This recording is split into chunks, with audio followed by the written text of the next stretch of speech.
da nossa primeira unidade. O cerne da aula de hoje, especificamente, pessoal, é o que tange as fontes do direito financeiro. Esse que é o cerne da nossa temática de hoje. Então, dentro desse contexto pontual, eu queria tangenciar algumas bases, alguns elementos basilares para vocês.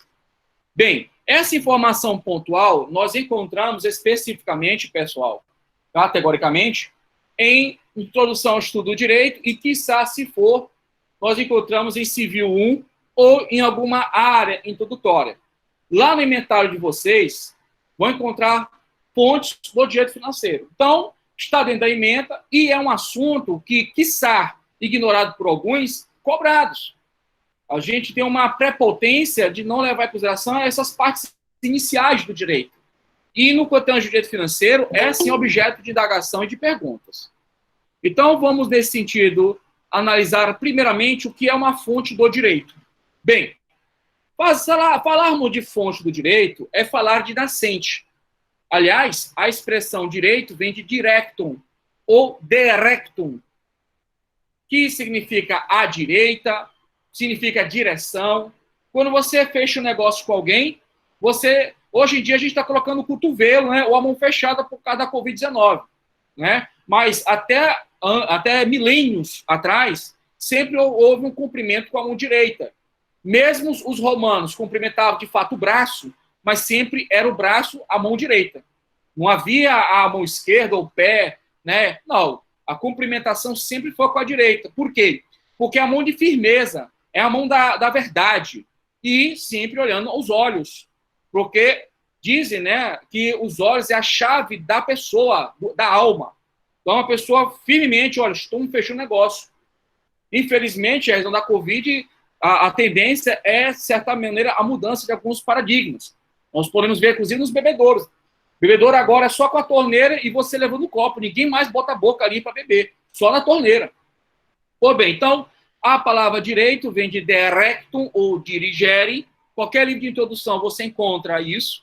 E ele traz a ideia pontual da correção, né? Correctum, né? Ou seja, correto. Da ideia, portanto, de direita, direção. E fontes do direito traz uma raiz ainda mais ampla, que fala de nascência. Fala, portanto, de essência, de onde parte, de onde procede. Bem, na sistemática continental da Europa, é classificado o modelo de direito que nós estudamos como romano-germânico. Então, repito, esse modelo de direito que nós estudamos é focado na ideia da sistemática romana-germânica. E no modelo anglo-saxão, faz a distinção entre o common law e o civil law. No civil law é a mesma diretriz do romano-germânico. E qual é o epicentro disso, professor? O epicentro dessa sistemática pontual, pessoal, é indiscutivelmente o princípio da legalidade. É indiscutivelmente o princípio da legalidade. Aliás, lá no artigo 5º, inciso 2 da nossa Constituição, diz que ninguém será obrigado a fazer ou deixar de fazer alguma coisa se não for em virtude de lei. Peraí. Pronto. Tá aqui, ó. Ninguém será obrigado a fazer ou deixar de fazer alguma coisa se não for em virtude de lei. Vou ler de novo. Ninguém será obrigado a fazer ou deixar de fazer alguma coisa se não for em virtude de lei. Na mesma Gênese, nós temos no preâmbulo a indicação pontual que o Estado brasileiro é democrático. E o artigo 1º diz, opa, ele é democrático, mas também é de direito. Vamos lá? Olha o que diz o preâmbulo. Nós, representantes, repito, nós, representantes do povo brasileiro, reunidos em Assembleia Nacional Constituinte, para instituir um Estado democrático. E, em seguida, de forma continente, nós temos o artigo 1º caput, dizendo: a República Federativa do Brasil, formada pela união indissolúvel dos estados e municípios e do Distrito Federal, constitui-se em Estado democrático de direito. Então, esse modus operandi de Estado é um Estado democrático, sim, mas um Estado democrático de direito. Então, o cerne desse Estado, pessoal, é o crivo da legalidade. É um Estado que cria leis para si e também, pessoal, exige o cumprimento dessas leis. É um Estado que cria leis de observância congente para os seus súditos, mas, da mesma medida e consequência, é um Estado que também observa as suas leis. Nós encontramos o princípio da legalidade não somente no artigo 5º, inciso 2. Nós também encontramos no artigo 37 da Constituição, no seu caput, no que tange pontualmente, pessoal, a administração pública. E aí o artigo 37 caput, ele traz o famoso LIMP, legalidade, impessoalidade, moralidade, publicidade e eficiência. Lembrando que a eficiência é uma decorrência da emenda constitucional número 19 de 98. Bem, olha o que diz o 37 caput. A administração pública direta e indireta de qualquer dos poderes da União, dos Estados, do DF, dos municípios, obedecerá aos princípios de legalidade, impessoalidade, moralidade, publicidade e eficiência. Senhoras e senhores, então o que aqui está dizendo? Está dizendo que, dentro da condução da administração pública, é indispensável e indeclinável que a própria administração pública observe o crivo da legalidade. Vimos pontualmente no início da nossa aula, aliás, foi a aula número 2, que dentro do cerne da legalidade significa dizer que a administração pública, no âmbito da atividade financeira que executa, ele deve buscar o quê? A finalidade pública. E essa finalidade pública deságua o quê? Nas necessidades públicas. E, na mesma medida e consequência, deve o Estado observar o quê, gente? Os objetivos fundamentais da República Federativa do Brasil, que consagra as chamadas normas programáticas. Bem, voltando à análise do interesse público, o interesse público é aquele interesse emanado do Estado com base em assento constitucional. E, evidentemente, o Estado, ele edita leis. E as leis são emanação desse interesse do Estado. Leis essas que estão como determinante a criação, a modificação, a extinção ou a conservação de direitos e de deveres.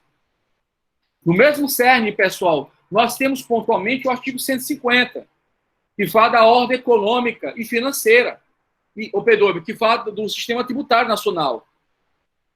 Nesse contexto pontual, na sistemática do que tange ao próprio sistema tributário nacional, nós temos o princípio da legalidade tributária. E esse princípio da legalidade tributária diz categoricamente que só poderá exigir ou majorar tributo se for mediante lei. É isso que exorta o artigo 150, inciso 1 da Constituição. Olha o que diz o artigo 150. Sem prejuízo de outras garantias asseguradas ao contribuinte, é vedado à União, aos Estados, ao Distrito Federal e aos municípios o quê? Exigir ou aumentar tributos sem que lei o estabeleça. Não acabou, não. Dentro do direito financeiro, nós vimos, inclusive na Accountability, no sistema de prestação de contas, nós vimos pontualmente que há também a exortação pontual do princípio da legalidade. Nessa medida de ser, pessoal, fala-se pontualmente da fiscalização contábil, financeira e orçamentária. E nesse contexto, e nesse interregno, dentro do princípio da legalidade, vai exortar dois controles, o controle interno e o controle externo. Onde estão esses dois controles, professor, que demonstram pontualmente o princípio da legalidade? Você começa com a leitura no artigo 70, que diz o seguinte: a fiscalização contábil, financeira, orçamentária, operacional e patrimonial da União e das entidades de administração direta e indireta quanto à legalidade, repito, legalidade, legitimidade, olha só, legitimidade, economicidade, aplicação das subvenções e, olha só, renúncia de receitas, será exercida pelo Congresso Nacional mediante o quê? Controle externo. Mediante o quê? Controle externo. E pelo sistema do controle interno de cada poder. Significa pontualmente que quem exerce o controle das contas públicas, pessoal, perante o Poder Judiciário, perante o Poder Executivo, no que tange à administração financeira, orçamentária, operacional, patrimonial e contábil, é o Congresso Nacional, no âmbito da sistemática federal. E no âmbito estadual, a Assembleia Legislativa. E no âmbito municipal, a Câmara dos Deputados. A Câmara Municipal, peço venha. Câmara dos Deputados é federal. Câmara Municipal. Bem, nessa mesma medida de ser, há o controle interno, que também é chamado de controle interna corporis. Não vamos confundir, por exemplo, com a chamada função correicional, que a função correicional é aquela que, por exemplo, exorta o Poder Judiciário fiscalizando os cartórios extrajudiciais, registradores notariais. Aqui o controle interno, pessoal, se depreende e se emana na sua essência no que tange, no que se refere à fiscalização contábil, financeira e orçamentária. Significa dizer que o próprio Poder Legislativo, que o próprio Poder Executivo, que o próprio Poder Judiciário possui o quê, pessoal? Controle interno, ou também chamado interna corporis. Bem, como eu tenho uma obrigação de ser verdadeiro, em prova, geralmente eles colocam a expressão interna corporis. Então, aquele que não está ligado a essas expressões, te falo por experiência pessoal, você vai se dar mal. Então, pessoal, dentro desse contexto de consequência, você verifica categoricamente que o princípio da legalidade... Só um instantinho. Opa, Sr. Francisco, vou só apertar aqui, meu queridão. Ok, professor. Grande abraço. Cadê o cachorro? Cadê o cachorro? Tá aí, professor. Tá aqui, tá firme. Rapaz, tu é muito artista. Tu tira a foto do cachorro com... né? Aquelas fotos artísticas. Você é bom, hein? Esse cachorro é igual um filho para você. Então, vamos lá, meus queridos. Meus jovens. Bem, senhoras e senhores, então vamos aqui dar seguimento. Então, ficou claro que, do que tange pontualmente as fontes do direito, a sistemática é adotada, inclusive na sistemática financeira, nós acabamos de ver um dos capítulos disso, podemos ver outros, por exemplo, o artigo 165, que fala pontualmente, pessoal, da lei que rege o plano plurianual, da lei que rege as diretrizes orçamentárias, da lei que rege os orçamentos anuais. Não acabou. Rapaz, aqui dá para brincar legal. Artigo 63, olha o que diz aqui também, ó. Lei complementar do que tange a finanças públicas. Então, fica claro e translúcido que nosso modelo jurídico não é igual ao norte-americano. Nosso modelo jurídico é o modelo civil law romano-germânico. Dentro da sistemática do direito alemão, eles apresentam uma vantagem do sistema de legalidade. Porque no sistema de legalidade, pessoal, significa dizer que aquilo que está no papel é aquilo que está positivado. A única celeuma de dificuldade é o tornar rígido o sistema. Bem, e aí, nesse contexto, transmite questões filosóficas, sociológicas, e inclusive, pessoal, reverberando na dimensão do direito, que nós não vamos entrar em detalhes. O que nos é pertinente é o quê? As fontes do direito, elas desaguam com base no sistema romano-germânico, porque nós estamos no Brasil. No Brasil, essas fontes são focadas nesse contexto pontual. Destaco para vocês aqui uma série de fontes do direito financeiro. Nesse contexto pontual, nós temos as chamadas fontes formais e fontes materiais. As fontes formais do direito financeiro, indiscutivelmente, abrangem a Constituição, abrange a Lei 4.320 de 64, que é a Lei de Normas Gerais em Matéria de Direito Financeiro. Vamos tratar aqui pontualmente ela e vamos identificar que ela é formalmente ordinária, mas materialmente complementar. Nós temos a Lei de Responsabilidade Fiscal, que é uma lei complementar, e uma outra infinidade de leis importantes. Nós temos a LOA, a PPA, a LDO, que, por sinal, pessoal, é extraída pela leitura do artigo 165.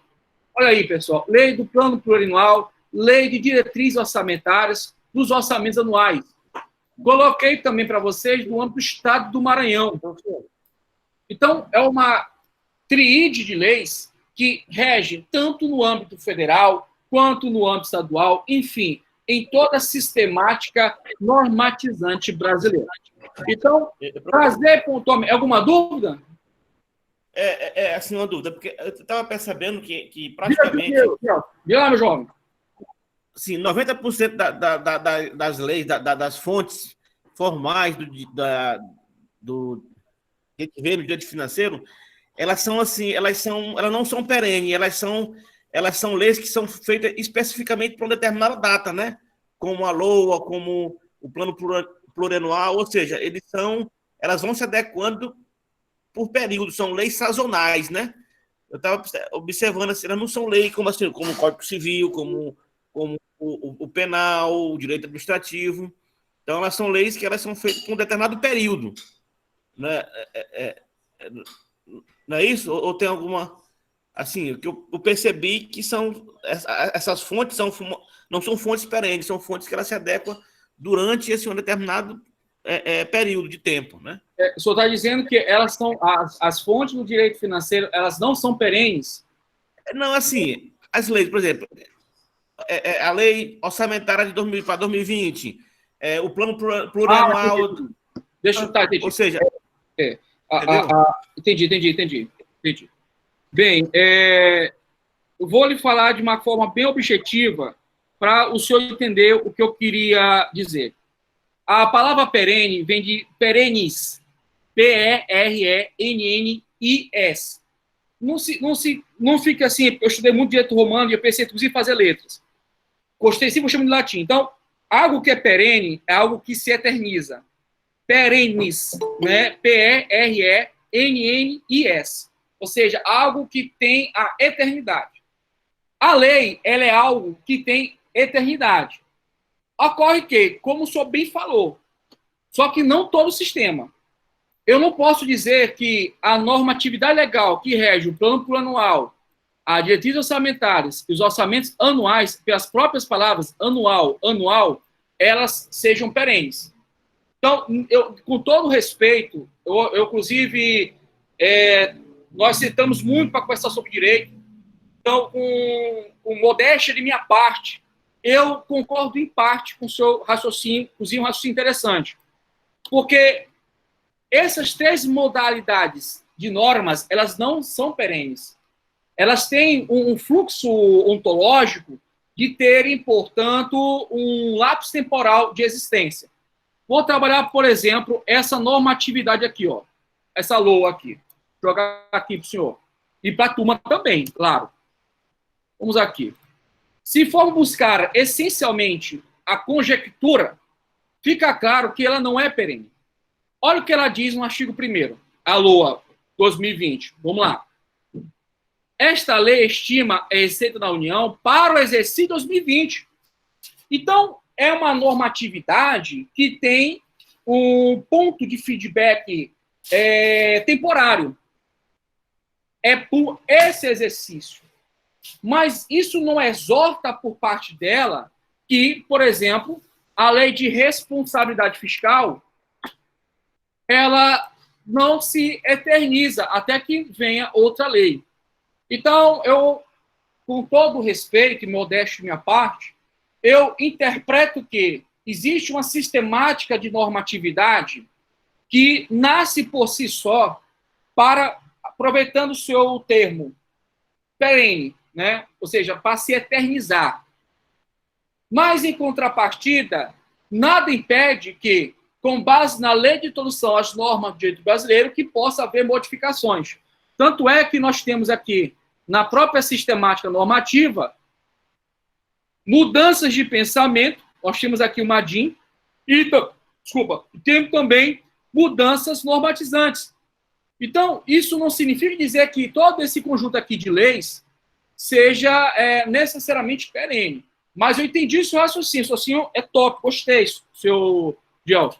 Só que, assim, eu com toda a modéstia, eu preferiria dizer que existem normas que nasce com uma diretriz temporária e normas que têm, portanto, a esse contexto, com base no seu argumento, aproveitando o seu Gelson, isso para serem perenes. Mas nada que fuja do raciocínio delas poderem submeter-se a uma alteração normativa.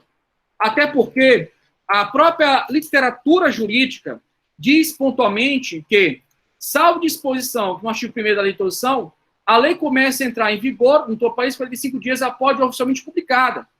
E, seguindo pontualmente, o artigo 2º diz o seguinte: não se destinando à vigência temporária, a lei entra em vigor, a lei terá vigor até que outra modifique ou revogue. Então, até uma norma legal que seja na sua base, um sentido perene, ela um dia vai deixar de ser eterna, porque ela vai sofrer alterações, seja por força dos influxos da interpretação jurisprudencial, seja pelos influxos mesmos da manifestação política, que é saudável. A manifestação política ela é saudável para o equilíbrio do Pacto Federativo. Então, com todo o respeito ao senhor, ao seu posicionamento, que é respeitável, mas eu entendo, peço essa ressalva ao senhor e à turma, que desse ponto, eu em particular, não diria que era perene, eu diria que ela tem seus efeitos, até que pontualmente venha outra que modifique ou a revogue. Agora, no que tange pontualmente ao plano plurianual, a Lei de Diretrizes Orçamentárias e a LOA, nós categoricamente temos realmente uma norma que produz um lapso temporal de efeitos e perde, portanto, o sentido da sua produção em razão mesmo das necessidades de cada governante, em cada período determinado pela Constituição, elaborar esses normativos. Entendi, professor. Mas assim, eu achei inteligente a sua parte, tanto que eu fiquei surpreso. Realmente, parar para pensar, senhor Gelson, a ideia da lei é ser perene. Gostei da sua colocação. O mundo acadêmico é esse. Eu posso trabalhar uma opinião se eu não concordar, e a gente trabalha, é chamado aquilo que Chaim Perman fala, dialética, que é a tese, a antítese, e nós buscamos uma síntese. O que é essa síntese? É o meu ponto de vista, o seu ponto de vista, dentro de uma normatividade, dentro de uma conjectura. Então, no meu ponto de vista, com todo respeito, não seria bem perene, mas a gente pode desaguar sempre ouvidos um novo raciocínio. Mas sempre participe, por favor. Não só o senhor, mas os demais. Pô, bem, então, dando nesse sentido segmento, né, nós identificamos que dentro dessas conjecturas de fontes aqui, das fontes, nós temos as chamadas fontes formais e fontes materiais. Nas formais, tranquilo, Constituição, lei complementar. Agora, existem determinadas restrições, que vamos ver pontualmente, que, por exemplo, para as leis delegadas, algumas, a grande restrição para medidas provisórias, mas tem exceções. Então, nós vamos ver isso. E, particularmente, pessoal, eu não vou mentir com sinceridade, esta aula de hoje e as últimas aulas, a de hoje e as últimas, eu não estou aqui, estou gravando uma aula, então são as que mais têm conteúdos a serem cobrados. Porque é a parte que mexe mais com a Constituição e o aluno ele se enrola todinho. Infelizmente, eu mesmo me enrolo, às vezes, e eu tenho que dedicar-me, eu tenho que estudar, eu tenho que me evoluir. Faz parte do meu desenvolvimento e maturidade. Pois bem, vamos enfrentar, nesse sentido pontual, pessoal, alguns plexos de informações. Eu queria fazer mais delongas do posicionamento de Hans Kelsen e tal. Você sabe que eu gosto muito desse lado acadêmico. Antes o fato de ser professor de curso preparatório, eu também sou professor acadêmico. Então, o acadêmico, ele pensa muito numa parte muito doutrinária, teórica. Mas eu vou ser muito objetivo para vocês, em razão mesmo das exigências que vocês estão precisando ter para o exame de ordem e, previamente, um concurso. Então, trabalhando um posicionamento bem holístico do ponto de Hans Kelsen, adotando-a na sistemática atual, para a gente poder ter essa maturidade, ele traz a ideia da existência pontual no cume normatizante da existência de uma norma fundamental. E aí eu vou me apropriar pontualmente de uns aspectos ligados à filosofia do direito, sem muitas delongas, sem muito mimimi, sendo, portanto, objetivo. Bem, de fato, pessoal, existe um conjunto de metanormas, ou seja, um conjunto de valores, uma dimensão axiológica, ou seja, valorativa, que vai trabalhar valores como a dignidade da pessoa humana, o valor do trabalho e da livre iniciativa, o pluralismo político, uma série, portanto, de elementos fundamentais axiológicos que vão indexar um ponto de vista jurídico, um ponto de organização de um país. A Constituição, ela traz essas referências de forma muito técnica, quando ela lida pontualmente com os fundamentos rapidinho. Preâmbulo. Aqui.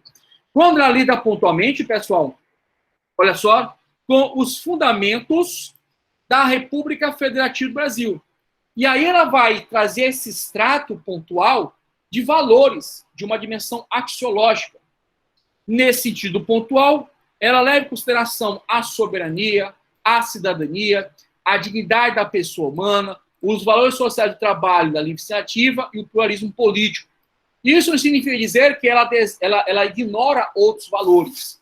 Nós podemos encontrar essas referências no preâmbulo, que diz categoricamente que a sociedade brasileira, pessoal, ela tem como ponto de direitos a resguardar, de forma bem genérica, seja aos brasileiros natos ou naturalizados, os direitos e valores, que são a vida, a liberdade, a igualdade, a segurança e a propriedade. E isso também reverbera a atenção no modus operandi da sistemática da ordem econômica e financeira. Veja, olha os princípios que aqui denotam a ideia. Soberania nacional, propriedade, função social da propriedade, enfim. O que eu quero chegar? Eu quero chegar na seguinte conjectura com vocês. Quando falamos com base nessa predisposição ontológica do pensamento de Hans Kelsen, nós temos, portanto, as metanormas, valores. E esses valores, eles vão impactar positivamente para a própria construção da chamada norma fundamental. Essa norma fundamental, inspirada nesses valores, nessa dimensão axiológica, ela vai denotar aquilo que ele chamou de pressuposto lógico. E esse pressuposto lógico, pessoal, é uma pré-relação de pensamento jurídico. É uma pré-ordenação essencial para ser um vetor, uma luz, um feixe, gerando a chamada preposição do pensamento jurídico. Ou seja, antes de nós pensarmos numa lei, antes de nós pensarmos até mesmo na constituição de um país, nós temos que buscar as luzes, né, a dimensão axiológica, valorativa, esculpida numa norma fundamental. Veja que, do ponto de vista de Hans Kelsen, ele não consagra essa dimensão pontual da Constituição como normativo fundamental a nível soberano. Não, ele leva em consideração a existência de outras soberanias. Isso no pressuposto de pensamento jurídico, do qual reconhece um país e que tem sua soberania, que tem suas leis, mas também há outros países. E esses países se interrelacionam, e nessa interrelação há a existência de uma norma fundamental. Só que essa conjectura, pessoal, ela precisa ser bem modulada para a nossa realidade, para a nossa conjectura, para nosso desenho de país. E isso deságua pontualmente, pessoal, na chamada hierarquia normativa. Repito, esse pensamento de Hans Kelsen, ele tem que ser adaptado, ele tem que ser reverberado, apropriando, portanto, as palavras do Gelson, ele tem que trabalhar uma observância perene, né? Vem de perenes com 2 N's, o I, S no final. Ou seja, trabalhar uma sistemática de condução de um pensamento para se perpetuar, para ser observado. E nessa conjectura se reconhece, portanto, que no nosso país, diante de forma clara e translúcida, que nós temos como fundamento a soberania, nós não podemos deslocar como norma fundamental do país, a não ser que seja a própria norma constitucional. Então, vamos encontrar essa guarida. Veja, pessoal, Hans Kelsen, conceito filosófico, percepção histórica, Brasil, ano de 2020, período da pandemia. Esse aqui que é o nosso país agora. Agora o pensamento é esse. O reconhecimento, claro e translúcido, com base nas diretrizes de um país dotado de soberania, em que deságua na sua essência a normas constitucionais como o epicentro maior, como a norma fundamental, essencial de um país. E dentro desse plexo que reconhece nas normas constitucionais a essência fundamental de toda a construção jurídica de um país, nós temos em seguida as chamadas normas infraconstitucionais. As normas infraconstitucionais, elas expressam uma normatividade, claro, não pode ser diferente. Contudo, todavia, entretanto, essa normatividade, ela não pode fugir, tirar essa, de forma disruptiva, a equação normativa definida pela Constituição. É a Constituição, portanto, que vai traçar todas as regras, as ordens principiológicas e, quiçá, também esse pensamento é na própria Constituição, pessoal, que vamos encontrar os chamados direitos e deveres individuais e coletivos, dentro de um capítulo inserido em algo maior, direitos e garantias fundamentais. Então, é esse que é o ponto crivo inicial para a gente começar a entender o porquê que existe uma lei de responsabilidade fiscal, porquê que existe a necessidade de uma norma geral em direito financeiro. É trabalhar esses epicentros, é trabalhar a sistemática do reconhecimento, sem dúvida alguma, dessa hierarquia normativa, pondo como elemento endógeno, acima, portanto, do seu colosso de normatividade, de densidade normativa, ser a Constituição. Ao bem houveres, e em respeito à verdade, nós temos pontualmente que essa Constituição, ela sofre verdadeiras alterações quanto à sua disposição normativa. Então, nesse contexto pontual, a Constituição, ela submete a alterações na sua estrutura da redação, na sua, inclusive, topografia da dimensão das suas normas positivadas. E isso reverbera aquilo que o ministro e jurista Gilmar Mendes, que chama-se de atualização da Constituição. Por que que a Constituição se atualiza? Porque é necessário se atualizar. Por que que ela se atualiza? Para se tornar ainda produtora de verdadeiros efeitos jurídicos, para que a sociedade não tenha um pensamento e uma ação disruptiva dela e venha a reivindicar, nesse sentido, uma nova Constituição, uma nova Constituinte. Lembrar pontualmente que as Constituições, senhoras e senhores, elas decorrem do exercício, do exaurimento do poder constituinte originário.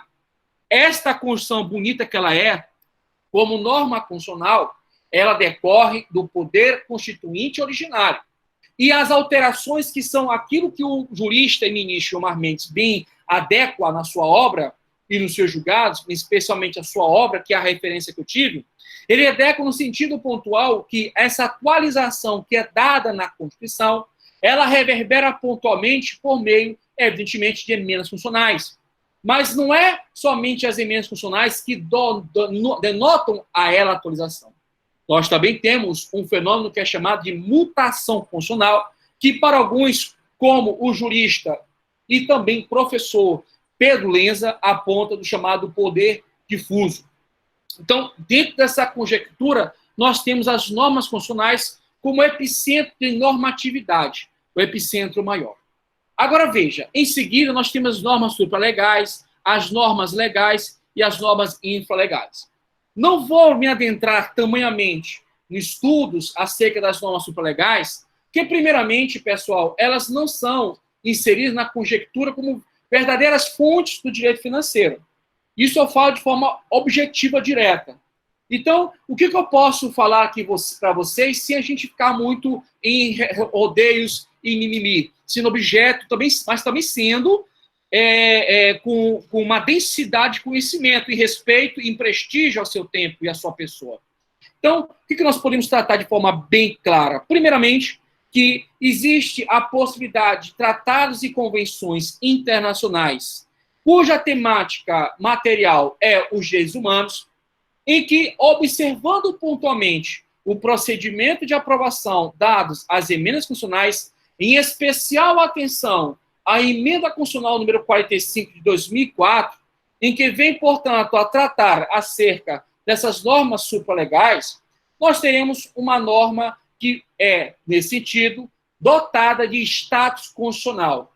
Agora, se ela não passa pelo crivo de aprovação no sentido da sua incorporação interna, repito, no sentido dela ingressar no sistema jurídico, observando toda a sabatina, com o mesmo rigor, dentro do devido processo legislativo e constitucional, ao dado as emendas constitucionais, nós temos as chamadas normas supralegais. Então, em síntese, o que seriam normas constitucionais? Primeiramente, o texto constitucional originário.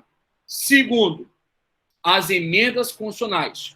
Terceiro, nós teremos tratados e convenções internacionais sobre direitos humanos que observam o devido processo legislativo constitucional das emendas constitucionais.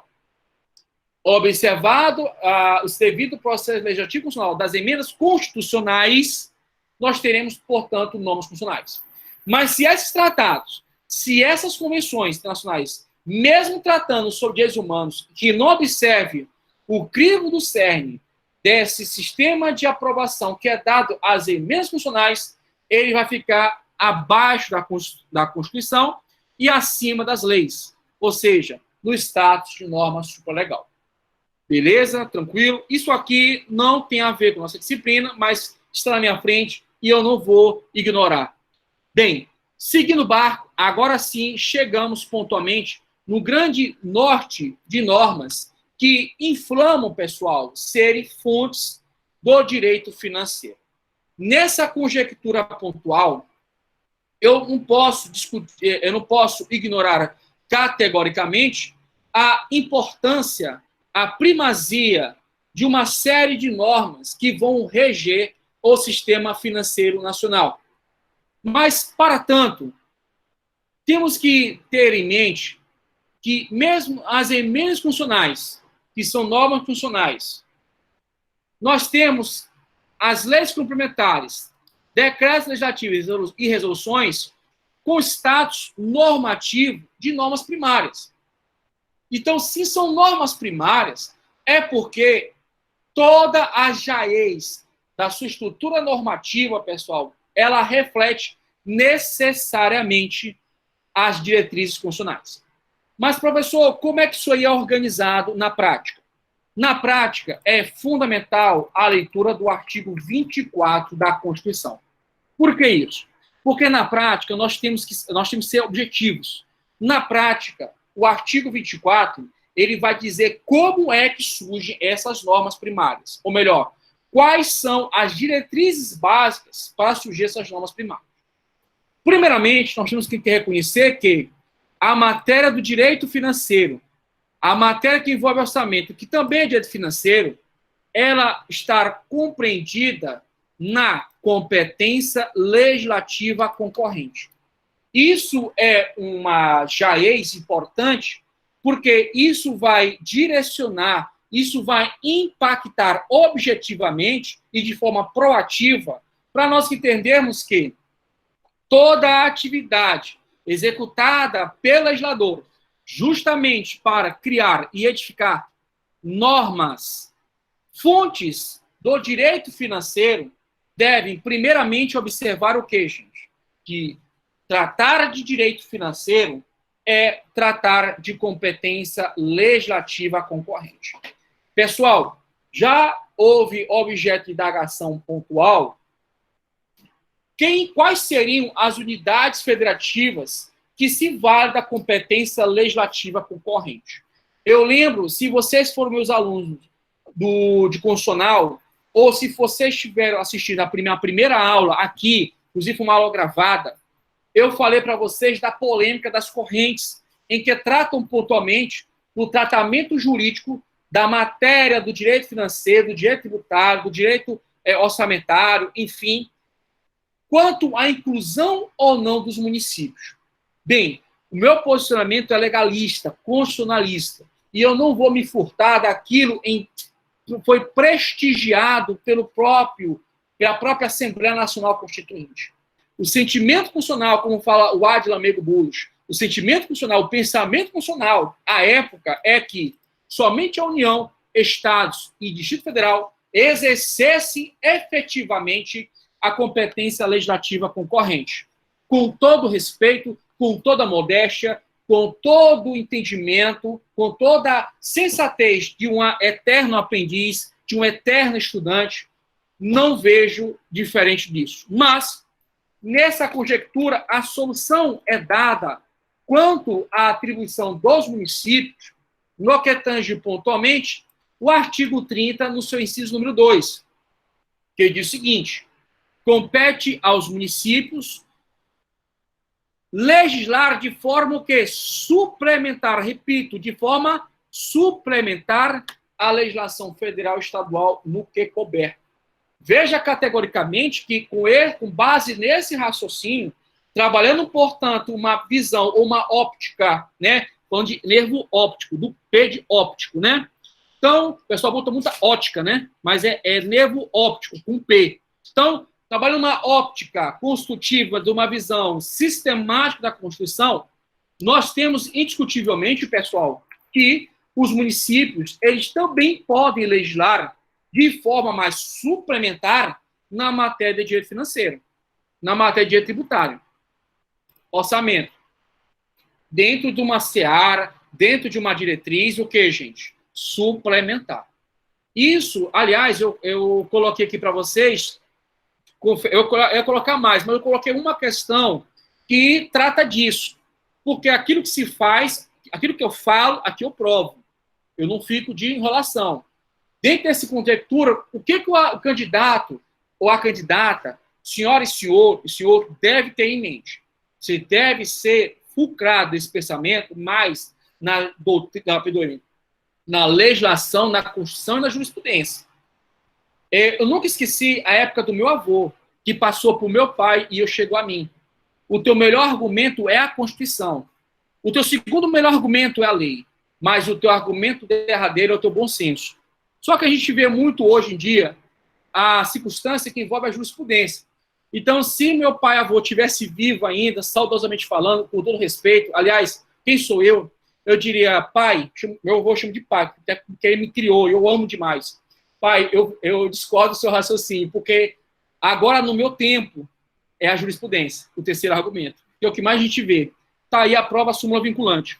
Mas, respeito à visão categórica dessas pessoas e outros mais também que devem ter passado para eles, sempre nós temos que apoiar na Constituição e na lei, gente, nossos argumentos. Então, a Constituição ela é bem clara. Ela diz que compete à União, aos Estados e ao DF o quê? Legislar de forma concorrente. Então, eu não vou ter a prepotência de dizer o contrário, ressalvado uma mutação constitucional do STF, que é o caso do argumento da jurisprudência. Então, fechado isso, pessoal, eu gostaria que vocês anotassem, para não ficar também muita informação. Eu me comporto como se eu estivesse em sala de aula, com uma turma de 120 alunos, em que eu tive o prazer, antes da pandemia, de estar lecionando às 8 horas da manhã de um domingo, preparando-os para a prova para auditor fiscal. Então, na mesmo sentimento e importância a vocês, eu irei ditar sem problema algum, porque o meu objetivo não é bater horário, o meu objetivo é crescer contigo. Então, ô, senhor Francisco, cachorro bonito, vamos lá, eu tenho 4 cachorros, senhor Francisco, 4. Se disser para mim que eu não gosto de cachorro, pessoal, dentro desse contexto pontual, vamos anotar, aliás, como de costume, eu tenho, olha aqui, ó, vou fazer só zoadinho, ó, tá ouvindo a zoada? Só caneta, porque eu não perco aquilo que dá certo. Anotem no caderno, meus povos, vamos lá, vamos crescer juntos. Fontes do direito financeiro, fontes do direito financeiro. Olha, vamos seguir o exemplo do seu Wellington, anotando aí, né, seu Wellington? Tranquilo, show de bola, é isso aí, meu amigão. Fontes do direito financeiro. Vamos lá, senhoras e senhores, vamos aqui aprender. Anotem o seguinte, vou colocar aqui para inspirar vocês.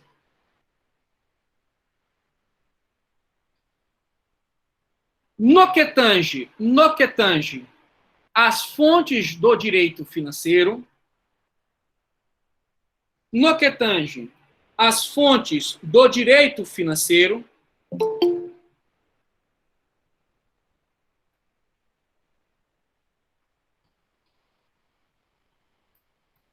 a doutrina sedimenta o entendimento, a doutrina sedimenta o entendimento, a doutrina sedimenta o entendimento, que há as fontes formais primárias,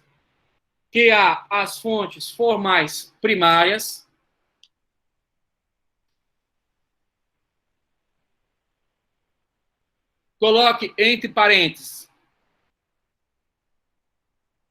no Brasil,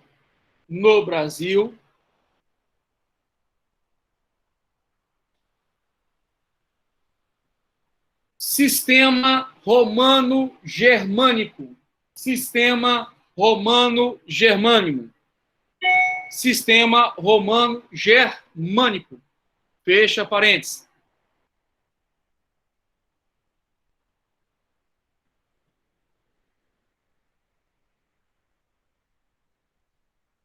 Resultando na previsão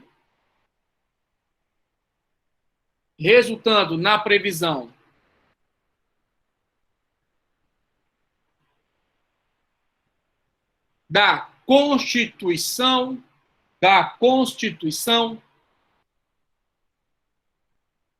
da República Federativa do Brasil.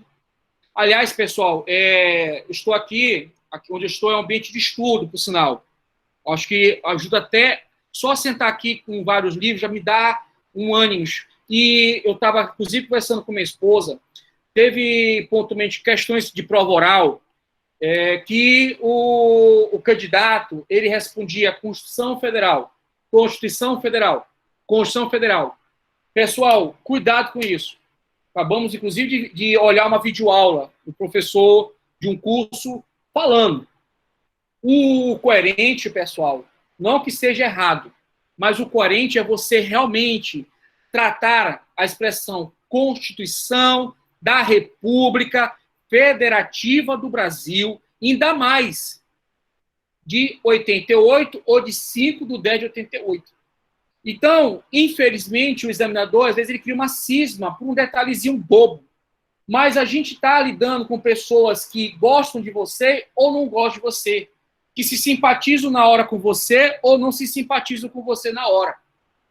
E, aliás, pessoal, dizem, né, os grandes, mais velhos, que a primeira impressão é que fica. Então, até tu tirar essa impressão é complicado.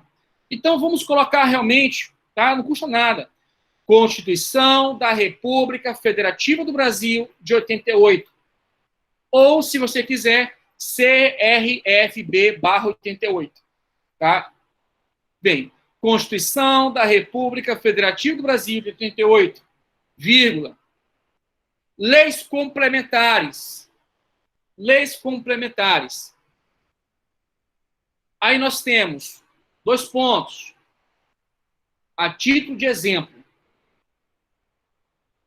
a Lei Complementar 101 de 2000, a Lei Complementar 101 de 2000, vírgula, a Lei 4.320 de 1964. A Lei 4.320 de 1964. Pessoal, você vai achar estranho por que eu disse como lei complementar uma lei ordinária. Mas entenda que essa lei ela é formalmente ordinária. Mas o Supremo já determinou o entendimento que ela é material complementar. Professor. É o senhor Diel? Professor Salomão. Salomão, é o Ronilson. Ronilson. Diga, meu jovem. Desculpa, mas eu perdi a fala. O senhor tá continuando, o texto? Me desculpa o que eu vou falar, parece que está cortando a tua fala. O senhor quer ditar? Eu estou ditando isso, estou ditando. Pois é, mas o senhor ficou em Brasil. Continua para mim, depois de claro, Brasil. Sem problema algum, claro. Vamos lá, com certeza, amigo. Vamos lá, então, leis complementares. Coloque assim, primeiro a Constituição, lógico, né, nós vimos ainda há pouco aqui. Vou fazer o seguinte, eu vou deixar isso aqui para vocês se guiarem, tá? E acho que fica melhor, mais inspirativo. Aqui, pronto. Aí fica melhor. Então, primeiro, qual é, pessoal? A Constituição, tá? Então, segundo, lei ou leis complementares. Leis complementares. Aí coloquem assim, vou citar só duas, tá bom? São várias, mas só duas tá bom. Primeira, a Lei Complementar 101 de 2000, a Lei Complementar 101 de 2000, 101 de 2000, que é a Lei de Responsabilidade Fiscal, beleza? Lei de Responsabilidade Fiscal. Depois, a Lei 4.320 de 64. Lei 4.320 de 64. Lei 4.320 de 64. Beleza?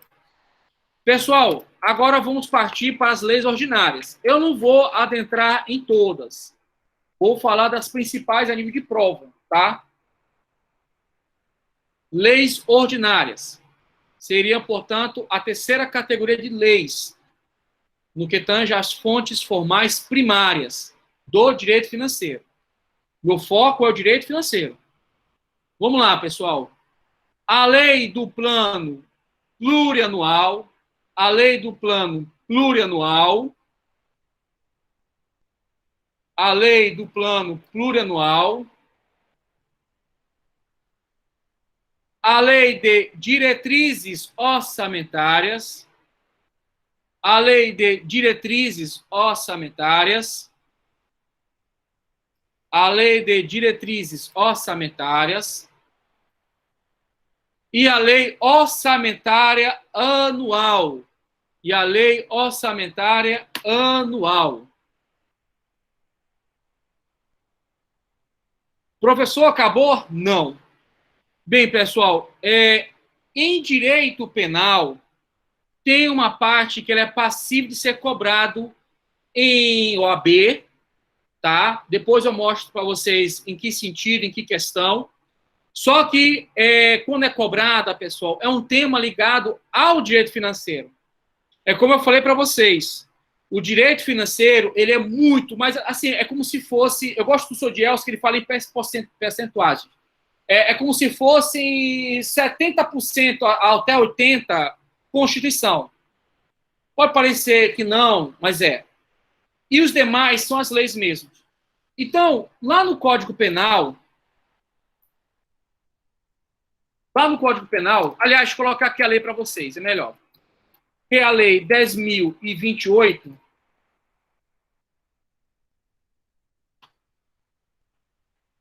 ela vai trazer um acréscimo, né, uma disposição normativa, que são os crimes contra as finanças públicas. Não está na ementa, mas eu creio, não está na ementa, tá? Mas, salvo engano, eu vou ver como é que está meu cronograma de atividades, mas, salvo engano, eu vou fazer essa gravação desse vídeo em dezembro ou em janeiro, tá? E é um assunto que pode perfeitamente ser cobrado em exame de ordem, porque está no edital, tá bom? Então, pessoal, coloque no caderno. Lei 10.028 de 2000. Lei 10.028 de 2000. Veja que é finanças públicas, beleza, mas também é penal. Legal, né? Estuda, não? Então, pessoal, significa dizer que há uma alteração na redação do Decreto-Lei 2848 de 40, que é o Código Penal, e tem a inserção de um capítulo próprio, né? Um adentro próprio de disposições. Inclusive, pessoal, tem aqui uma disposição interessante, que isso aqui eu vou trabalhar com vocês hoje, que é a situação de ordenar despesas não autorizadas por lei, tá? Isso aqui a gente vai trabalhar hoje, que é direito financeiro, mas também direito penal. Beleza? Espero que dê tempo, mas eu acho que dá tempo sim, para a gente trabalhar esse assunto. Então, mais uma vez, outra fonte do direito financeiro, que também é fonte do direito penal, que é a Lei 10.028 de 2000. Os manuais em gerais, eles já tratam dessa matéria nos livros. Então, se você pegar um livro mais atual, mais coerente, mais amplo, ele vai citar essa lei aí, que é matéria de direito penal. Beleza? Bem, pessoal, falei das constituições, falei da Constituição somente uma, né, claro, das leis complementares. Professor, eu identifiquei mais duas lá no site da Câmara dos Deputados. Sim, tem mais. Só que eu vou focar com vocês pontualmente essas duas. Mas lá no site tem mais. Leis ordinárias. Isso aqui tu não pode afastar do seu estudo, que é a lei do plano plurianual, lei de diretrizes orçamentárias, lei orçamentária anual e, indiscutivelmente, o Código Penal no que tange a isso. Professor, então tem que fazer o download de cada lei do plano plurianual? Não. A não ser que você for fazer um concurso para a Receita Federal ou um concurso específico do Senado, da Câmara dos Deputados. O que eu vou tratar com vocês da lei do plano plurianual, da lei de diretrizes orçamentárias e orçamentária anual é com assento constitucional. Como eu falei para vocês, pegando esse raciocínio de percentuais, eu não tenho uma estatística, confesso, mas eu diria com uma vontade de te ensinar, uma vontade que você entenda, que eu daria um torno de 60% a 70% é Constituição, direito financeiro. Tá? Eu diria sem medo de errar.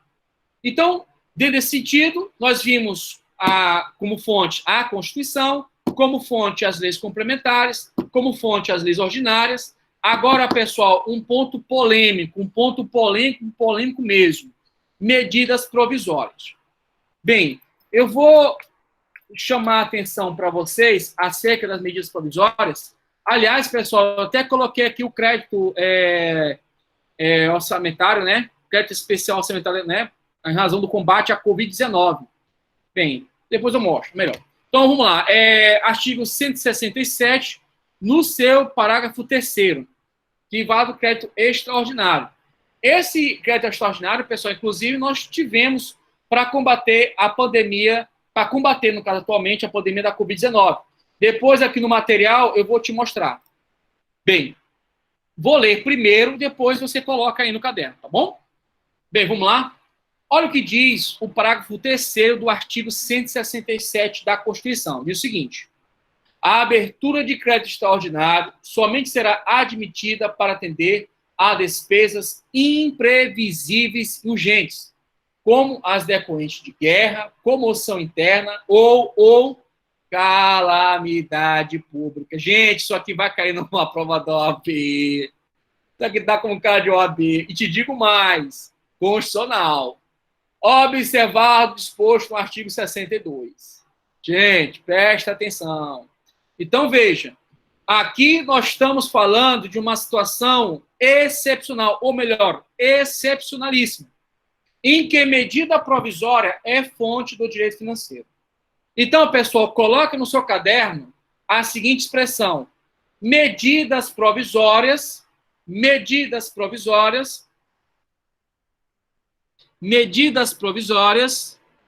abram parênteses, coloque o seguinte, artigo 167, parágrafo 3º da Constituição. Tranquilo? Por que o senhor está falando isso, professor? Vamos aqui, que aquilo que eu falo aqui eu provo. Vamos aqui pontualmente ao artigo 62. Ele, no seu caput, traz 4 informações. Eu quero que você consiga enxergar o que eu enxergo. Primeiramente, vamos à leitura. Em caso de relevância e urgência, o presidente da República poderá adotar medidas provisórias com força de lei, devendo submetê-las de imediato ao Congresso Nacional. Traduz, professor. Primeiramente, pessoal, a medida provisória, ela vem substituir o decreto-lei. Por exemplo, o Código Penal, pessoal, o Código Penal, esse aqui é o Código Penal? Não. Bem, eu posso colocar aqui um exemplo, a lei de introdução. A lei de introdução às normas de direito brasileiro, pessoal, ela, aliás, era chamada de lei de introdução às normas do direito civil, né? A lei que introduzia o direito civil brasileiro, atualmente, ela é a LINDB, né? Lei de introdução às normas de direito brasileiro, ela é um decreto-lei. Como decreto-lei, pessoal, ela tem força de lei. O Código Penal não é diferente. Também é um decreto-lei. Decreto-lei 28, 48 e 40. Também não é diferente, pessoal, um decreto que a gente vai estudar muito aqui em direito financeiro, que é o decreto-lei 267. que também, pessoal, tem força de lei, tá?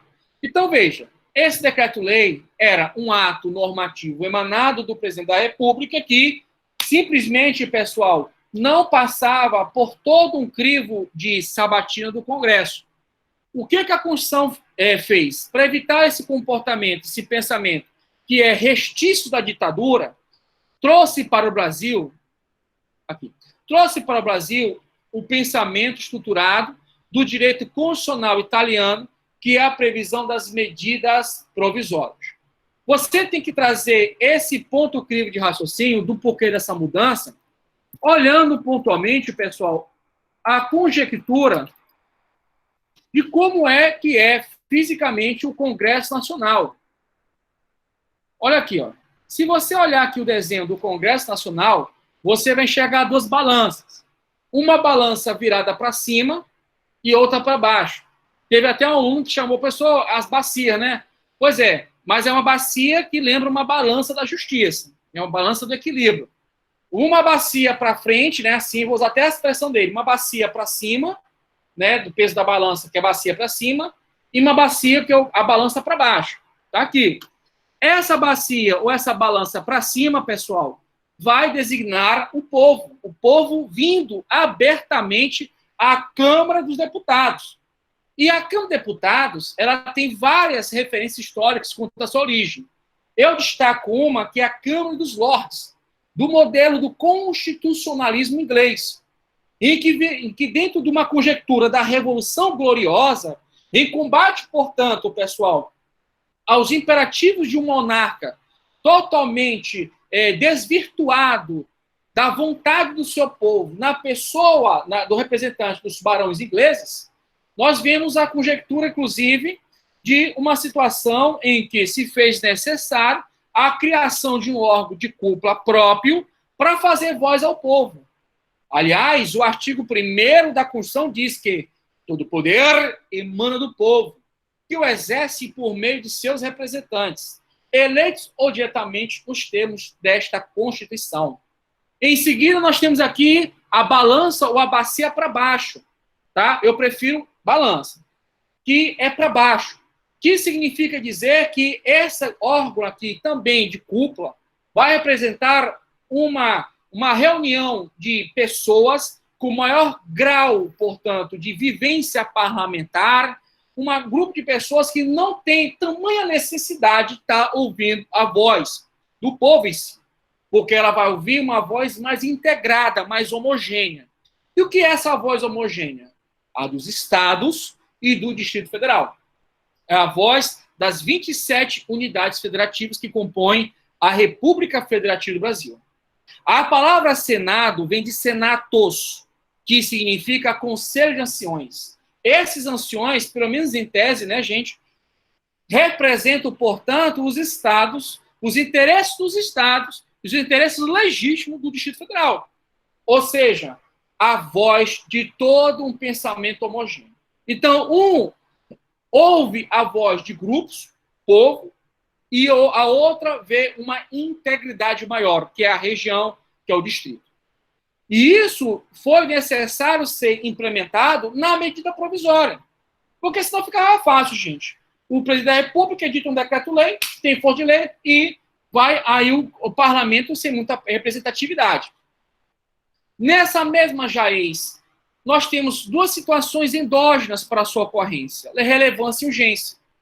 Então, em situações de relevância e urgência, inclusive comprovadas, o chefe de Estado, o chefe de governo e o líder supremo das Forças Armadas, junto num só órgão que é chamado Presidente da República, não estou falando da pessoa do presidente, daquele funcionário público, estou falando do órgão, esse sim, que tem a tríplice dimensão de poder. Qual é a tríplice dimensão de poder? Chefe de Estado, chefe de governo e líder supremo das Forças Armadas. Ele poderá adotar um ato normativo, que na realidade é um ato administrativo, gente. Esse ato normativo, ele não é lei, mas tem força de lei. E deve, portanto, pessoal, observando essa conjectura que é o Congresso Nacional, ele deve o quê, gente? De imediato, cadê? de imediato, submeter a quem, gente? Ao Congresso Nacional. Com que intuito? Para conversão ou não desse ato administrativo normativo em lei. Mudou tudo. Não é mais assim, pessoal. Agora é esse conjectura. Então, dentro desse plexo de informações, nós temos o parágrafo 1º, inciso 1, em especial dicção, a linha número D, que diz o seguinte: é vedado a edição de medidas provisórias sobre matéria relativa ao quê, gente? Olha só. Plano plurianual, diretrizes orçamentárias, orçamentos, créditos adicionais suplementares, ressalvado o quê, gente? Aquilo que a gente falou da pouco. O artigo 167, parágrafo 3º da Constituição. E, mais uma vez, porque o meu objetivo, meu querido, não é bater o horário, não. O meu objetivo é crescer contigo. O artigo 167 diz o seguinte, no seu parágrafo 3º, mais uma vez, sem problema algum, a abertura de crédito extraordinário somente será admitida para atender despesas imprevisíveis e urgentes. Despesas imprevisíveis e urgentes, como as decorrentes de guerra, comoção interna ou calamidade pública, Covid-19, calamidade pública, exame de ordem, OAB, primeira fase. Observado, disposto no artigo 62. Professor, mas lá no edital não tem direito financeiro. Não pode. Como não? Está na Constituição. Acabamos de ver no ano passado uma questão de direito tributário, segunda fase, em direito constitucional. Gente, o direito constitucional é a nata. Ela sintetiza uma área do direito em que o camarada tem uma visão holística de tudo. Então, quem entra nesse mundo é porque ama direito. Bem, pessoal, feito tais feedbacks pontuais, faltam profundamente, aqui estou vendo o horário, 4 minutos. Né? Eu queria, de vez de dar 10 minutos de intervalo, eu queria diminuir para 5, porque é muito conteúdo. Em respeito à questão regimental, eu queria só, dessa vez, diminuir, ao invés de 10 minutos de intervalo, que eu irei daqui a pouco conceder, daqui uns 4 minutos, eu queria diminuir para 5, que é o tempo que você bebe uma água, toma um café. Porque senão, pessoal, realmente eu quero falar, hoje, como eu te falei, é muita coisa. Rapaz, é muita coisa. Tudo bem? Alguma divergência? Ou realmente, pessoal, não, eu quero porque eu vou... Alguma divergência de eu reduzir o intervalo de 10 para 5 minutos para a gente ter mais produção? A Giovana, ok. Porque realmente, gente, hoje é pegado. Hoje é pegado. Sem problemas. Deixa eu ver aqui as mensagens. Oi, professor, é Ronilson, beleza. A nome da... Tá, Rita, tranquilo, Ronilson. Oi, ok. Então tá, gente. Então vamos em frente, vamos aqui, ok. Então, beleza. Então vamos aqui otimizar o tempo. Quando der realmente lá o horário, a gente para. Feito isso, tranquilo, tá de boa. Pessoal, dentro desse interregno de informações, eu queria tangenciar, ainda na leitura das medidas provisórias, fazer um alerta para vocês, que é outra informação que, inclusive, nós vamos colocar como observação. Ainda no estudo das medidas provisórias, pessoal, a gente tem que ter aqui uma atenção muito grande na previsão que é dada no artigo 62, parágrafo 1º, inciso 3º. Por quê? Olha o que diz. É vedada a edição de medidas provisórias sobre matéria, inciso 3º, reservada à lei complementar. Pessoal, se formos pontualmente analisar o artigo 163, que é o artigo que a gente vai estudar em conjunto com a temática Receita Pública, ele inaugura o quê? Olha só, a parte das finanças públicas. E traz uma seção pontual das normas gerais. Então, não é uma norma específica, pessoal, é uma importante caleidoscópio de normas. São normas gerais. E dá logo uma voadora aqui, ó. Eu, Constituição, só autorizo lei complementar disposto sobre o quê? Finanças públicas. Então, pessoal, com base pontualmente na redação dada do artigo 62, parágrafo 1º, inciso 1, a linha D da Constituição da República Federativa do Brasil de 88, não pode medida provisória tratar acerca de quê? acerca de finanças públicas, em especial atenção ao próprio direito financeiro, ressalvado a disposição dada no artigo 167, parágrafo 3º da Constituição. Tranquilo? Tá de boa? Pessoal, na falta 1 minuto, eu tenho tempo ainda, não acabou não. Vamos lá, te acalma, ainda tem 1 minuto. Vamos aqui ao artigo 68. Olha o que diz o artigo 68. As leis delegadas serão elaboradas pelo presidente da República, que deverá solicitar a delegação ao Congresso Nacional. Tranquilo. Olha só. Não serão objeto de delegação os atos de competência exclusiva do Congresso Nacional, as de competência privativa da Câmara de Deputados ou do Senado Federal. Opa! A matéria reservada e complementar. Ou seja, pessoal, aquela previsão pontual, específica de finanças públicas, não pode ser objeto de tratativa sobre direito financeiro. Tem uma questão da magistratura que eu coloquei aí, ela faz essa indagação, tá? E aí, evidentemente, você já sabendo, se fosse fazer a prova, não erraria. Nem a legislação, olha só, sobre planos plurianuais, diretrizes orçamentárias e orçamentos. Ou seja, pessoal, é mínima a participação das leis delegadas do âmbito da matéria de direito financeiro. Tanto que nem tem mais essa questão. O que mais você pode encontrar é MP sendo aquela situação do artigo 67, parágrafo 3º. Tanto que tem juristas que são muito fortes, né? Dizem que sequer lei delegada é fonte de direito financeiro. Bem, eu vou falar das duas correntes, tá bom? Que isso aí pode cair. Pessoal, já são 8h11, 5 minutos somente, então 8h16, a gente volta aqui. Eu também vou tomar um café, vou beber uma água e vou retornar aqui com vocês. Beleza? Então, pessoal, intervalo regimental foi reduzido de 10 minutos para 5, em razão do tamanho que é a matéria. Seu Herderson, seja muito bem-vindo, tá? Eu espero que o senhor esteja melhor, com a saúde revigorada, tá bom? Doutor. Obrigado, professor. Obrigado Tá. mesmo. Beleza. Torço aí para a sua saúde, tá? Deus abençoe você, sua família, sua vida. Bem, pessoal, vamos aqui, portanto... Amém, meu querido. Vamos aqui, portanto, beber uma água, beber um café, porque, meu amigo, santo não é de barro e ninguém é de ferro. Só aquele artista lá que é bilionário. Vamos lá, pessoal. Então, vamos aqui tomar uma água e já começaremos novamente nossa videoaula. Vou deixar aqui na tela e a informação, intervalo regimental.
Olá, pessoal, tudo bem? Quem vos fala é o professor Salomão. Vamos aqui, portanto, dar seguimento à nossa videoaula.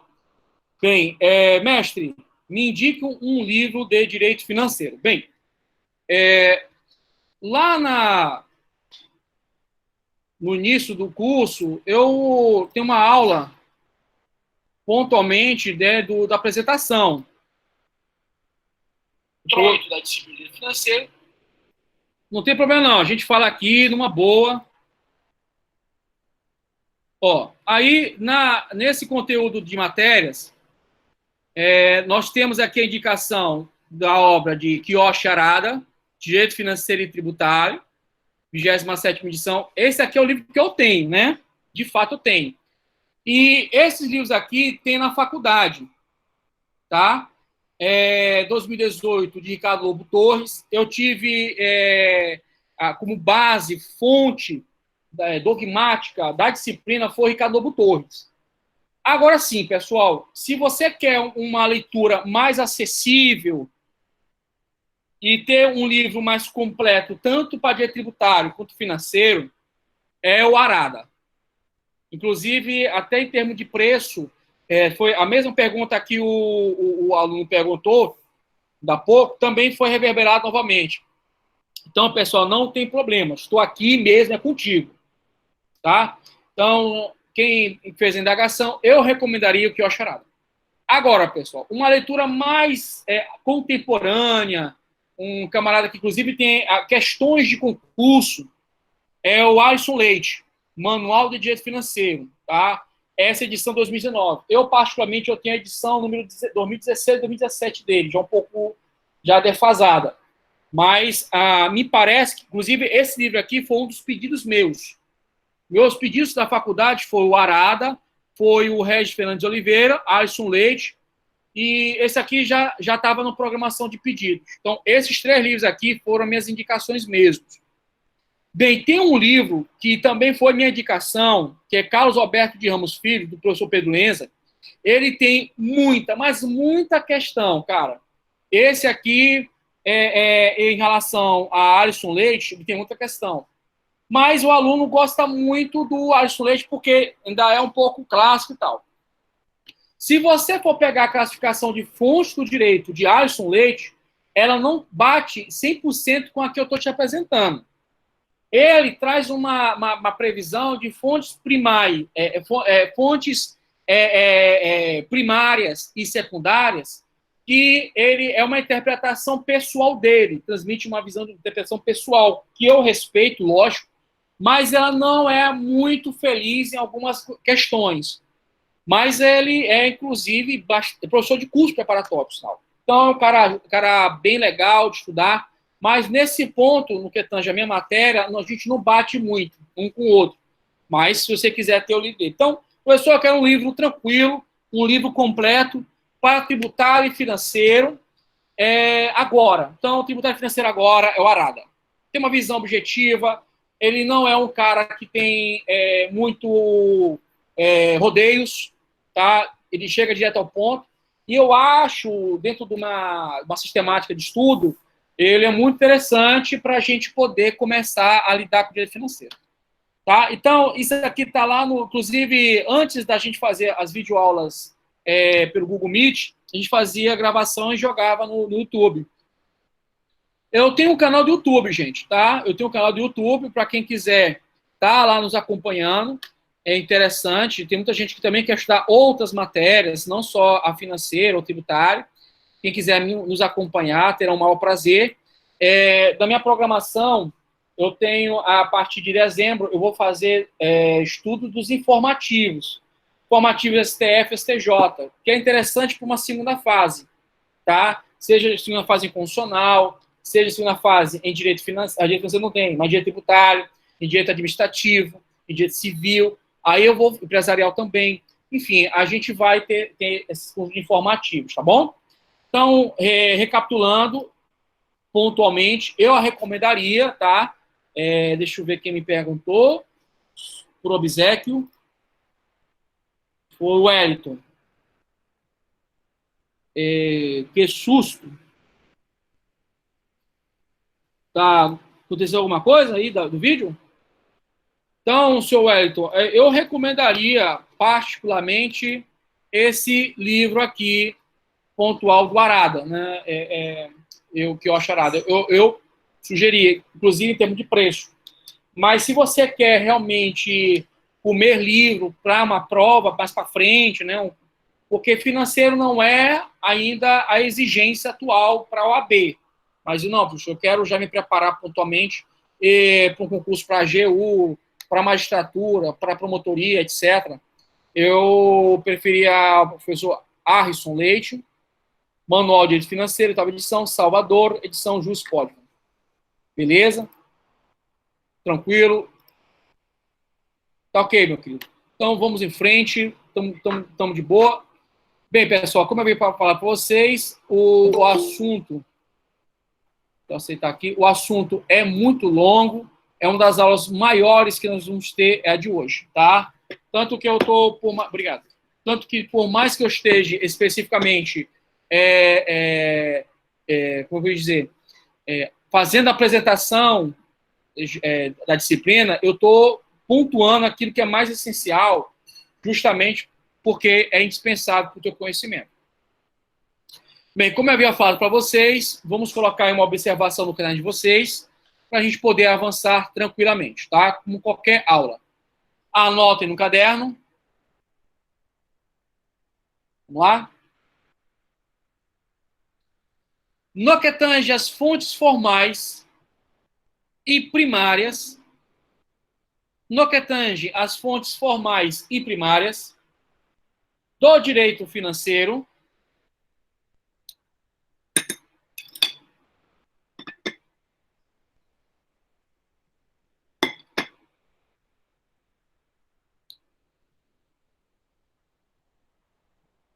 no que tange às medidas provisórias, no que tange às medidas provisórias,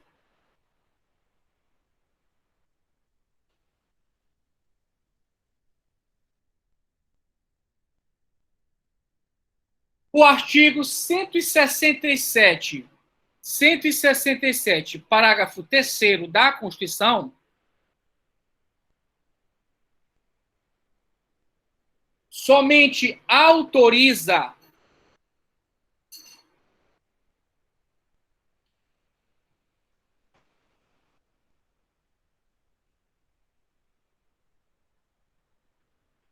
a sua edição,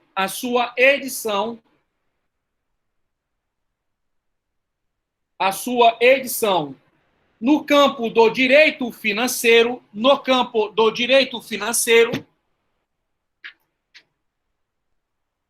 no campo do direito financeiro, no que tange aos créditos extraordinários, no que tange aos créditos extraordinários, no que tange aos créditos extraordinários.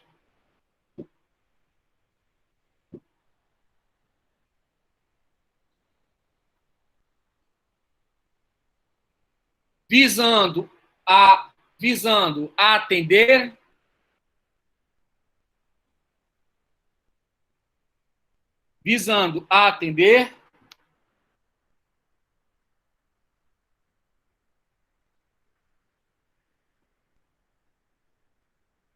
a despesas imprevisíveis e urgentes, despesas imprevisíveis e urgentes,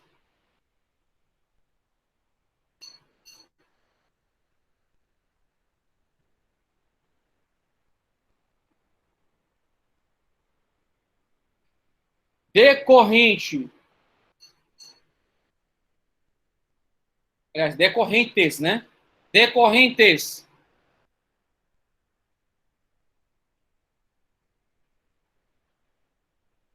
de guerra,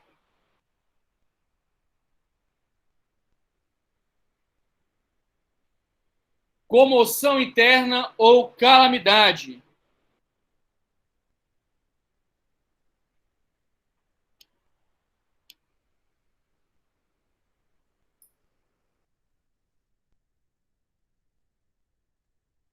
a exemplo da medida provisória, a exemplo da medida provisória,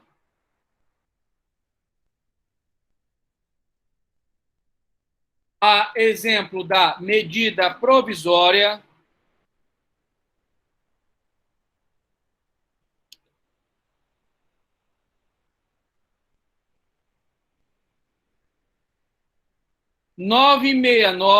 de 2020.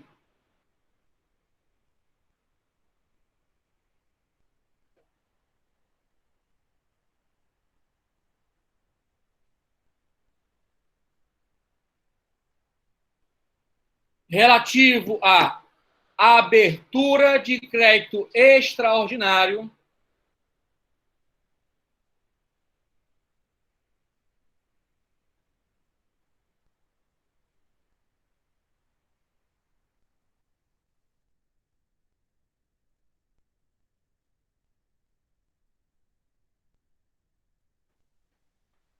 em favor do Ministério da Saúde,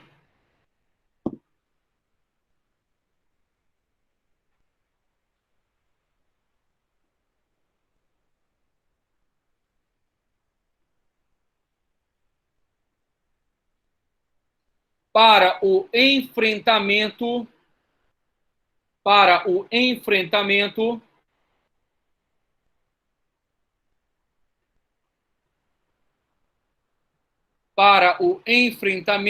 emergencial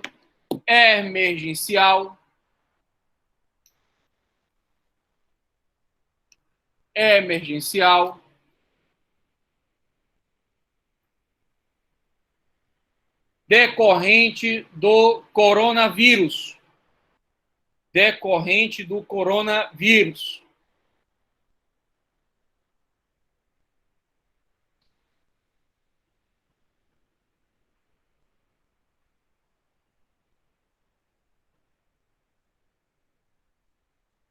Ponto e vírgula.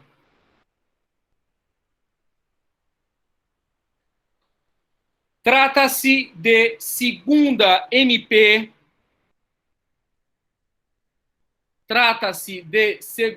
MP.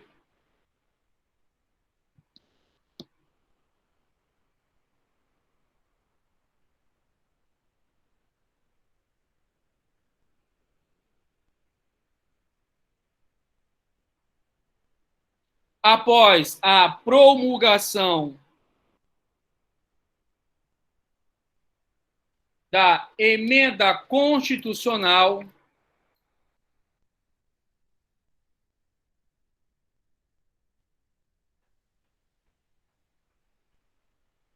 número 106 de 2020,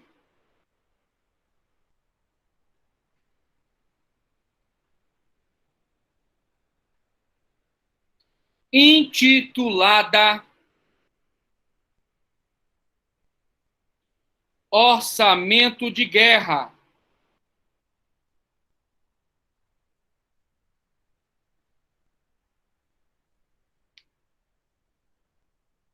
Orçamento de Guerra.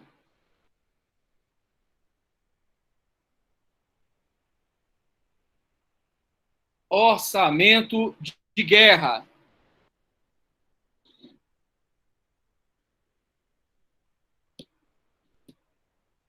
Em que institui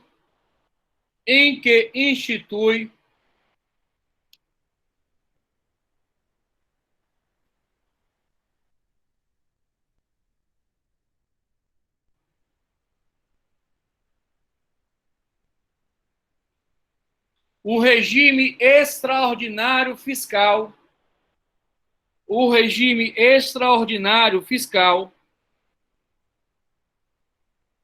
vírgula, financeiro e de contratação,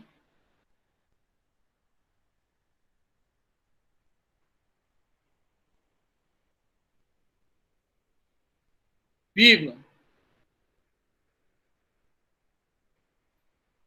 para o enfrentamento da pandemia,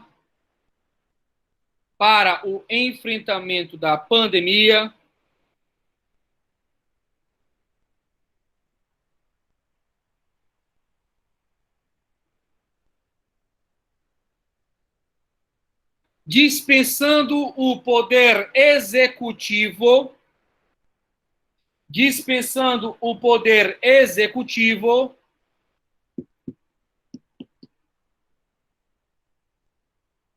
de cumprir a regra de ouro. Coloque entre aspas. Regra de ouro. Depois eu vou explicar. Aliás, quando eu tiver em orçamento, eu vou explicar o que é isso. Dispensando o executivo de cumprir a regra de ouro, entre aspas, regra de ouro, e simplificando o processo de compras e contratação de pessoal.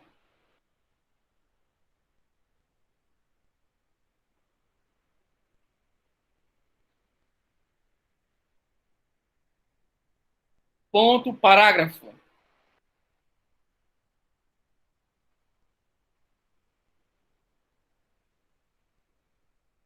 Ponto, parágrafo.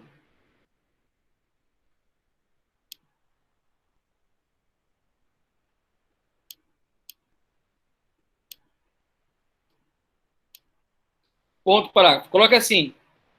Na mesma essência, a emenda constitucional número 106 de 2020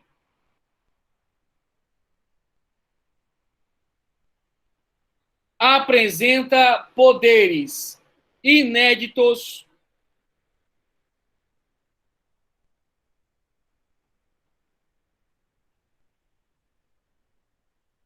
ao Banco Central do Brasil, Bacen, ao Banco Central do Brasil, Bacen,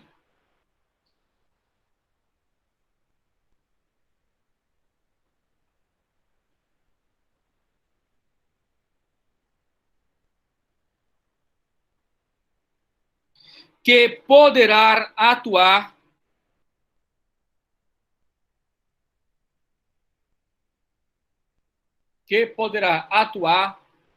mitigando os efeitos econômicos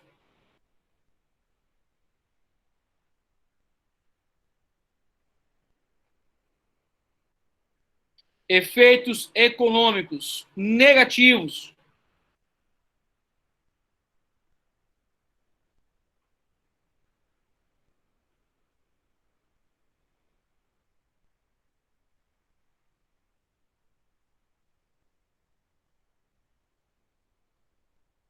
em razão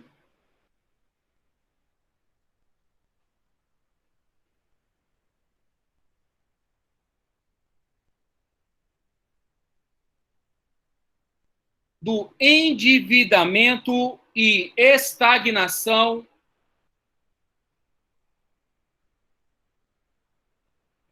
da balança comercial,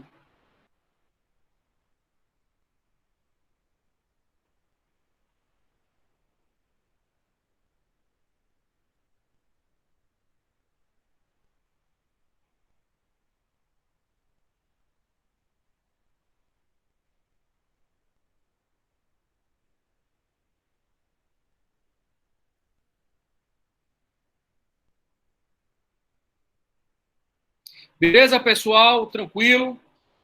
Show de bola? Então, assim, também tem o outro, né? Que é a lei delegada, esqueci. Então, ponto aí, coloque observação. No que tange às leis delegadas,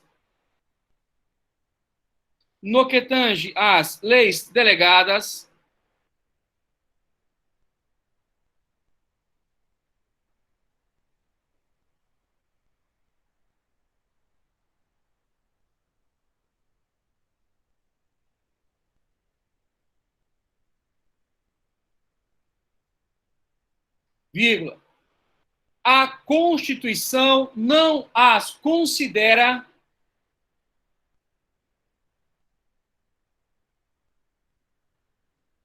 fontes do direito financeiro.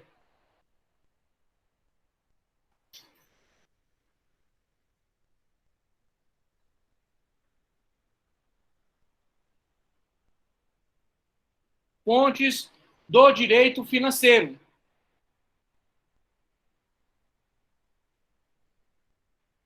Contudo,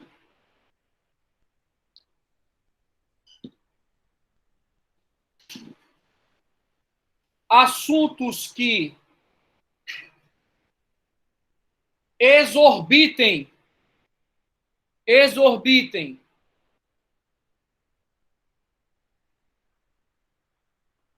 o tema, exorbitem com X, exorbitem o tema, podem ser disciplinada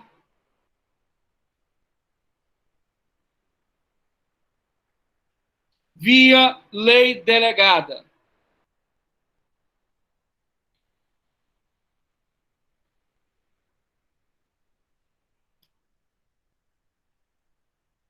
Ponto.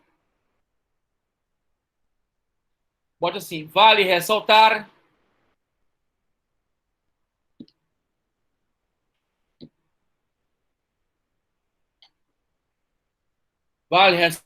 vírgula, data venha, vírgula, vale ressaltar, vírgula, data venha, vírgula,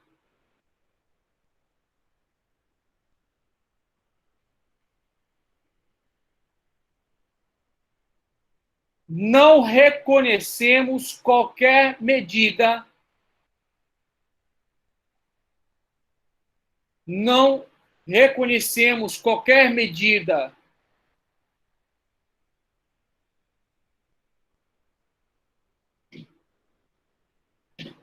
de normatividade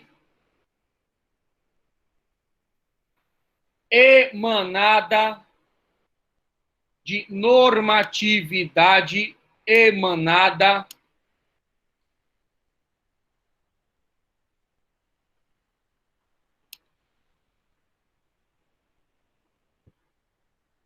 em razão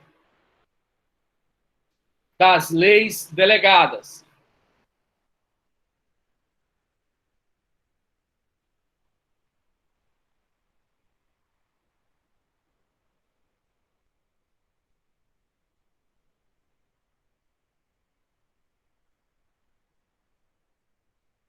Pessoal, então fica claro que lei delegada não é fonte. Essa aqui, ela não é fonte do âmbito do direito financeiro.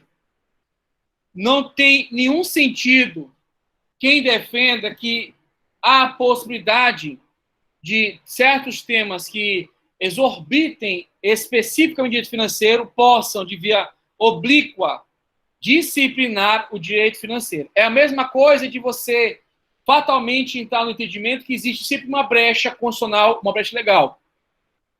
Eu sigo o entendimento majoritário que não tem nenhuma brecha para isso. Ok? Então, lei delegada, ela não é fonte. Mesma coisa, inclusive tem apostila de cursos bastante conhecidos e respeitados, que diz pontualmente que, olha só, que o município, ele exerce competência legislativa concorrente. Eu te mostrei aqui categoricamente que não, tá? Eu não posso me furtar da interpretação mais coerente, que é a constitucional. Temos aqui, pontualmente, no artigo 30, a competência suplementar dos municípios. Tanto que esse entendimento, pessoal, ele é minoritário. Não pode você inclinar esse sentido. Na mesma medida, não podemos ter, especificamente, circunstâncias em que envolvam pontualmente, pessoal, a disciplina, mesmo que oblíqua, por meio de lei delegada. Aqui a Constituição é bem clara. Eu não quero ser de lei delegada, disciplinando o direito financeiro. Olha aqui mais uma vez. Quando ela bloqueia bem aqui, ó, matéria reservada em complementar. Ou seja, não tem brecha para isso. Por favor, não vamos achar que tudo tem saída. Não é assim, não. Aqui é claro, ó, não pode. Lei complementar disporá sobre finanças públicas. Ou seja, lei complementar. Medida provisória não pode, gente. Não pode. Aqui está muito claro, entendeu? Mas, enfim. Então, nesse sentido pontual, de uma linha de pensamento seguro, coerente, fechamos essa parte do bloco.